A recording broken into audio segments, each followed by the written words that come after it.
Hola, muchas gracias por estar una vez más aquí en tu canal Filosofía Espírita, donde el principal objetivo es aprender para crecer.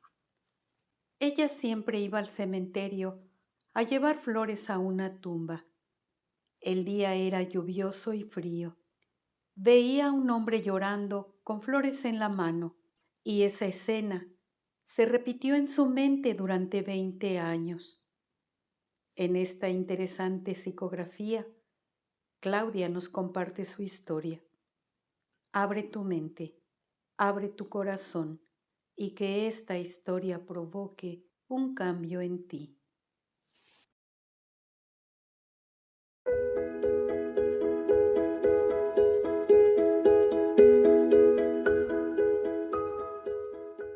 Era un día muy frío. Yo estaba en el funeral de la mamá de una amiga mía. Fui a apoyarla en ese momento tan difícil. Una lluvia fina caía sobre las tumbas del cementerio. Cuando todo terminó, las personas se dispersaron. Caminé sola hacia la salida del cementerio.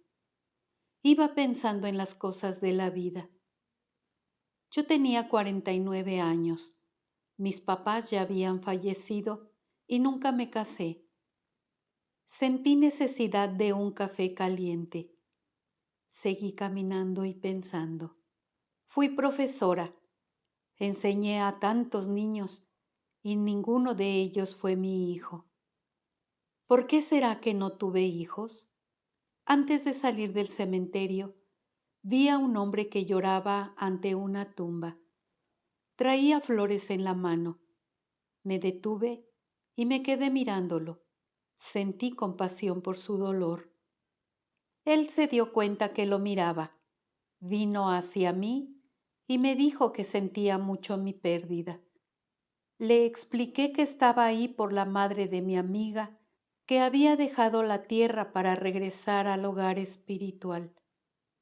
Él sorprendido me dijo, ¿hogar espiritual? ¿Cómo es eso, si el cuerpo ya fue sepultado? Le expliqué que cuando se nos acaba el fluido vital del cuerpo físico, el espíritu sale de esa vestimenta y que el espíritu es una copia de la fisonomía del cuerpo físico. Él me miró con una expresión de que no entendía nada de lo que le decía, pero reaccionó rápidamente y me dijo, perdóneme, no me presenté, soy Jorge. ¿Y usted cómo se llama? Soy Claudia. Encantado de conocerla, Claudia. Discúlpeme, necesito retirarme. Le pregunté si vivía por los alrededores. Me dijo que no, pero que regresaba al cementerio con cierta regularidad porque le traía flores a su esposa. Nos despedimos y él salió del panteón. Meses después, mi amiga me pidió que llevara flores a la tumba de su mamá. Ella no podía hacerlo porque acababa de tener a su bebé. Fui a llevar las flores y nuevamente vi a aquel hombre llevando flores a la tumba de su esposa. Estaba llorando.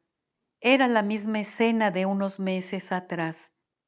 Me aproximé a él y me volvió a decir que sentía mi pérdida, que se llamaba Jorge y que se tenía que ir. Eso me pareció extraño, pero esta vez le pregunté si quería ir a tomar un café, pues ese día, igual que la vez anterior, también hacía frío y llovía.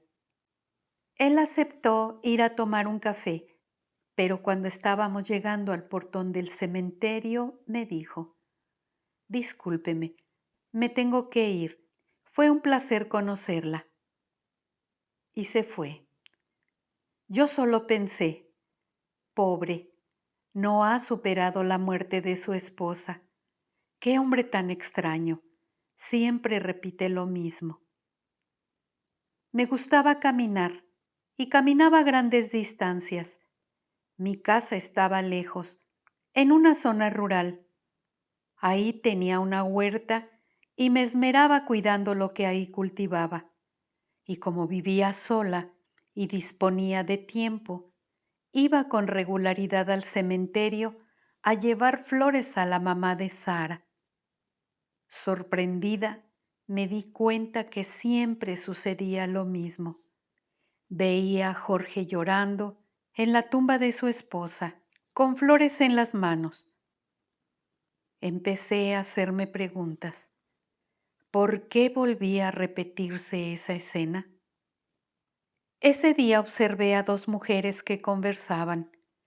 Visitaban a alguien en el cementerio.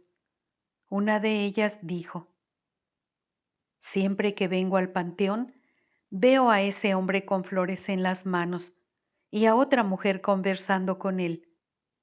La otra mujer le preguntó: ¿dónde están?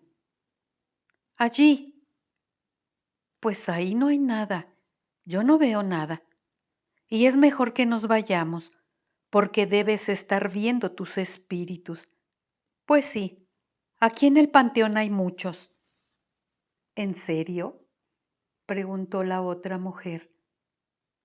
Yo creí que al fallecer nos vamos al cielo o al infierno. Yo escuchaba con mucha atención la conversación de aquellas mujeres, y me pareció extraño que una podía verme y la otra no. Cuando se fueron, la seguí. Me fui hasta la casa de aquella que no podía verme. Vi su rutina diaria y de pronto me di cuenta que ahí habían otros que ella tampoco podía ver. Ellos me echaron de esa casa. Me pareció tan extraño lo que estaba sucediendo. Quería entender qué pasaba conmigo. De ahí me regresé al cementerio. Me quedé pensando por qué siempre regreso a ese lugar. Vi a Jorge y le dije que si quería ir a tomar café. Me dijo que sí, y cuando salimos sucedió lo mismo. Se disculpó porque tenía que irse, y ahí me quedé sin entender nada. Eso me empezó a cansar. Estar repitiendo siempre las mismas cosas no tenía sentido. Algo no estaba bien. Pero no sabía qué hacer, ni había nadie a quien preguntar. Un día me di cuenta que de nuevo estaba llevando flores a la tumba de la madre de Sara. Caminaba entre las tumbas y vi una foto en una de ellas. Sentí mucha curiosidad, me acerqué y me di cuenta que la de la foto era yo. Mi sorpresa fue mayúscula. Me pregunté quién habría llevado mi foto a aquel lugar. Estaba confundida. Necesitaba descubrir qué era lo que estaba sucediendo conmigo, entender quién era yo. Me quedé ahí sentada durante horas. Solo miraba la foto en aquella tumba, hasta que alguien se aproximó. Era una anciana. Ella hizo una oración ante la tumba con mi foto y dijo: Jesús, encamina a mi sobrina hacia tu luz divina. No la abandones. Si ella aún no está en el cielo, socórrela. Al escucharla pensé: qué oración tan extraña, si aquí estoy viva. Cuando esa mujer se iba, reaccioné y me fui con ella. Entramos a su auto. Necesitaba entender muchas cosas. Llegamos a una casa antigua de madera y andaba detrás de ella, paso a paso. Me preguntaba por qué no me acordaba de esa tía. Yo no quería causarle ningún mal, solo quería entender qué era lo que estaba sucediendo conmigo. El lugar me gustó y ahí me quedé. Un día, la casa estaba llena de visitas. Todos comentaban cosas intrascendentes hasta que un hombre dijo: ¿ha ido alguien a visitar la tumba de Claudia? Otro respondió: ¿para qué ir? Apuesto que ni está ahí. Ha de andar vagando, o detrás de Jorge, con lo celosa que era. Pobrecito de Jorge. Era un hombre bueno, él realmente la amaba, pero ello tenía unos celos enfermizos. Yo no podía creer lo que estaba oyendo. Otra mujer habló. Ella debe estar en el infierno. ¡Qué mujer tan difícil! Otro más se sumó a la conversación. Ojalá te equivoques y ella no esté en el infierno, porque los celos son una enfermedad que necesita atención médica. Fueron los celos los que la llevaron a cometer esa locura. Y lo peor es que dicen que Dios no perdona a los que se quitan la vida. El pobre de Jorge sufrió mucho por la pérdida de Claudia, y su corazón, que era débil, no aguantó. Yo estaba impresionada escuchando todo aquello. Dios mío, morí, pero ¿por qué no me acuerdo de nada? ¿Y ahora qué hago? Y entonces, aquel Jorge, el del panteón, también murió. Y si yo era su esposa, ¿por qué no me reconoció? Todo era muy extraño. Aquellas personas empezaron a irse y las seguí. Para mi asombro, también fueron al cementerio. Todo esto es muy raro, no entiendo nada. Percibí que aquella escena donde todos conversaban también se repetía. Vivía como en un bucle. Necesitaba ayuda, necesitaba salir de esa situación. Pero ¿por dónde empezar? Seguí a un joven que había ido al panteón. Iba de salida. Entramos a su auto. Él iba muy contento conduciendo. Escuchaba y cantaba una canción que decía: Señor, cúbreme con tu manto de amor, dame tu mano y cuida mi corazón. Yo mentalicé aquellas palabras y con fe las repetí desde el fondo de mi corazón. De repente, junto a mí apareció un ser con mucha luz. Iluminaba el interior del carro y sin decir nada me extendió su mano. No supe más de mí hasta que desperté en una cama. Estaba en una habitación grande, como un hospital, y le pregunté a una joven que usaba una especie de túnica blanca con azul celeste: ¿Dónde estoy? Estás en la casa de María, Madre de Jesús. ¿Qué me pasó? Dentro de poco lo sabrás. Por el momento descansa. Ella me dio un poco de agua y más tarde vinieron a hablar conmigo. Bienvenida a este lugar, Claudia. Hace 20 años que falleciste. ¿Cómo es eso? Yo me acabo de enterar. Estoy muy confundida. El mentor, serio, pero con un semblante tranquilo, me explicó. Claudia, generalmente, al aniquilar el propio cuerpo, la mente queda muy confundida por la violencia ejercida contra sí mismo. Pero, ¿y aquellas personas que escuché en aquella casa, quiénes eran? Le pregunté. Fueron tus parientes. Todos ellos también desencarnaron y están presos y unidos en la ilusión de que un día heredarán aquellas tierras. Fueron falleciendo y se fueron quedando en ese lugar y en esa ilusión. Esa casa donde entraste es solo una proyección de las mentes de los que ahí vivieron, porque esa casa ya no existe. En ese espacio construyeron un edificio. Es difícil entender lo que me dice, pero ¿y Jorge? ¿Por qué no lo recuerdo? Efectivamente, Jorge fue tu esposo. Nunca aceptó que hubieras desencarnado, y él tampoco se dio cuenta que falleció. Por eso lo veías en el cementerio. Y entonces me quedé todo ese tiempo vagando en el mismo lugar. Sí, y lamentablemente hay miles de hermanos que no quieren despertar para las verdades espirituales. Pero Claudia, ¿por qué mataste tu cuerpo? Tu marido era un buen compañero para ti. Apenada, desvié la mirada hacia el piso. Me sentí muy avergonzada, pero respondí. Yo sentía muchos celos.